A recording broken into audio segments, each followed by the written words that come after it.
Hi Thursday இரவுக்கு shawarma rape செய்ய போகிறேன். அதுக்கு போன்லெஸ் சிக்கன் எடுத்து கொஞ்சம் மெல்லிய ஸ்ட்ரிப்ஸ் வட்டிட்டு அதுக்குள்ளே ஒரு டேபிள் ஸ்பூன் ஒலிவன் ஆயில் கொஞ்சம் விட்டுட்டு அதுக்கு பிறகு எலுமிச்சை புளி, சீரகத்தூள், பெப்ரிக்காய், மிளகுத்தூள் எல்லாம் போட்டு மிக்ஸ் பண்ணி ஒரு அரை மணி நேரமாவது ஊறினா நல்ல டேஸ்ட்டாக வரும் சிக்கன்.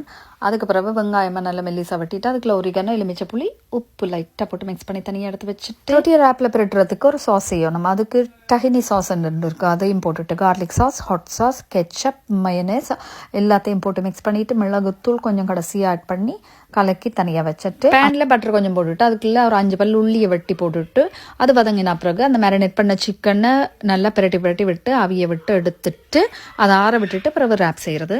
அதுக்கு பிறகு சிக்கன் ரெடி ஆகிட்டதല്ലോ, அதை அவிஞ்சிட்டது. இந்த ரேப்பை லைட்டாக தோசைக்கல்லில் வச்சு 2 சைடும் வாட்டி எடுத்துட்டு நிறைய நேரம் வைக்க தேவையில்லை, லைட்டாக சூடு காட்டிட்டு அதுக்கு பிறகு அந்த சாஸ் செஞ்சனല്ലോ அதை வச்சுட்டு சிக்கனை வச்சு மேலே சீஸும் போட்டு வெங்காயமும் போட்டு ரேப் பண்ணிவிட்டு க்ரில் பண்ணால் நல்லா கிறிஸ்பியாக வரும். அதால் க்ரில் பண்ணிவிட்டு 2 சைடு க்ரில் பண்ணி நல்லா முறுப்பாக எடுக்கலாம், நல்லா சாஃப்டாக விட்டலாம். இதுதான் இரவு சாப்பாடு. இதுக்கு கொஞ்சம் நடுவில் நீங்கள் லெட்டஸ் கொஞ்சம் தக்காளி கொஞ்சம் எல்லாம் வச்சு சாப்பிடக்கலாம், இன்னும் டேஸ்ட்டாக இருக்கும். ஆனால் எங்களோட பிள்ளைகள் வேணாம்னு சொல்லிச்சுன்னா குக்கும்பர் சேர்க்கலாம், அந்த மாதிரி வெஜிடபிள்ஸ்னு சேர்த்து சாப்பிடலாம்.